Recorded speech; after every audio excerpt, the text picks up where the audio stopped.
Hello there, welcome to another episode of World of Tanks with Ungainly Titan. We're here on Mountain Pass Encounter in the captured KV-1. Competing for the Soviet Dream Machines operation, I'm looking for the KV-220 myself. I've already got a Motherland, so I'm not particularly interested in any of the other prizes. But I've noticed that since that operation started, the amount of heavy-duty machines that have appeared, like the KV-1s, captured KV-1s, Bogatyrs, KV-220s, Panzer 5-4s, all the hard-hitting machines of this tier are out in force. And then there's the poor unfortunates that are trying to grind a Tech Tree line in the midst of all of this, and gold is flying pretty thick and heavy. I've pretty much joined up in the gold flying thing myself. I've just given up the idea of making money while this operation is going on. Because if you want to be competitive at all, you need to be shooting the gold back, because if you the extra second or half second it takes to put that extra bit of care in the placing of your shots will just get you killed in the rate of fire that's coming out against you. Particularly when a lot of it is going to be penetrating irrespective of how they shoot it, so to speak, especially with the better guns. The Churchill 3s and the KV-1 variants aren't so bad because their penetration isn't huge and the damage output isn't that massive, but some of the other tanks have quite good penetration and fairly high alphas in comparison.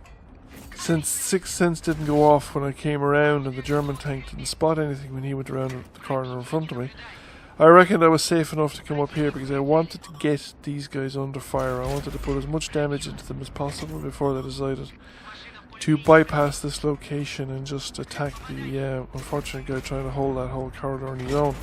And in fact, as it turns out, several of them have already done so. So T-28 is going for the other side of the bridge. Some of them are even going under the bridge. Some of the enemy tanks. But a DW2 has appeared at the far end of the pass here on the other side of the bridge, and I can't really stay here if I'm under fire from two flanks, especially since artillery is starting to join in the fun as well, and now that they've been joined by a tank destroyer. So I'm pushing down the road as fast as I can, minimise my time on the bridge so the guys in the ground, the lower level, can shoot at me.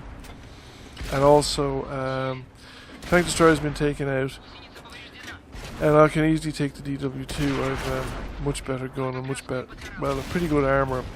But relative to the penetration of his gun, I've got better armour. And the other reason for pushing up is the artillery now. He's spotted, so he's going to have to locate unless he wants to take counter battery fire. But by pushing up as far as I can, I'm getting under his arc of fire.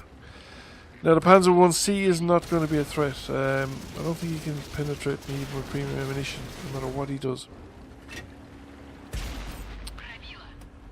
And he's off down. I put a round into him. I don't know if I'll be able to get a second one. And he just goes straight off the bridge. Very decisive action on his part. And he actually survives the experience, which is quite amazing. Now he doesn't survive for long. There are a lot of friendly tanks down there. So he's gone by now. And we're a tank up. So I'm just going to go for the artillery, I thought. At this much, we're in a very strong position in this area. I'm a pretty slow tank. My best chance of getting some damage in the near future, shall we say, would be to go for the artillery. And then, if nobody else has done it, take out that champion, the M4 champion, that's still holding on the ice road. Now, I had high explosive loaded for the artillery, but that fell short, and that I think bounced or just exploded harmlessly off the side of the Sturmpanzer, so I decided, right, switch the armor piercing, and we put 2 rounds into him and finish him off. So that's my third kill. We're now 3 tanks up, and I thought, okay, the situation is pretty strong. We've taken out the tanks on the Glacier Road, and some of the enemy tanks have come all the way around and now appearing back at the cap circle. So there's a KV-220. He's fighting against 2 tanks in the cap circle. And he's now gone too low. I've no line of sight on him, so I can't shoot him, so I have to push forward. He's managed to take out one of the defenders of our cap circle, and he's now putting pressure on the other one, and I don't think a man's going to survive. If he stays there, he's better off making a run for it. A couple of enemy tanks have appeared at the edge of the bridge as well. So the KV-220 is still down at the bottom of the frozen lake, and I'm just after getting my gun to bear on him now. So we take him out, and then I back up with put as much of the rock as possible between me and the T-34. So he's fired 2 rounds at me, and he's hit both of them off the rock. And then he decides to push forward to actually close the distance. I'm not sure if it was a wise move on his part, because he won't be able to hit me on the move. It's a very inaccurate gun when he's moving. But I'm able to put 2 to 3 rounds into him while he's moving, and I've got a lot of health left, whereas he's a one-shot kill, and we take him out. Now there's just 2 enemy tanks remaining, and these are the guys on the bridge. They haven't made progress. They're trying to cross and just use their armour. One of them is a Churchill 3, so I have flanking shots here, so I'm going to take them, and I take him out, and the other guy's gone as well. So that's it, game over, and I've managed to squeeze in a Top Gun. So, final results. We actually made a bit of money because we had a premium account. We got almost 2,000 points of damage, which gave us a high caliber.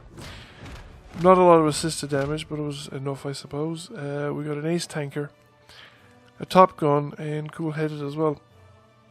So that was a pretty good result on our part.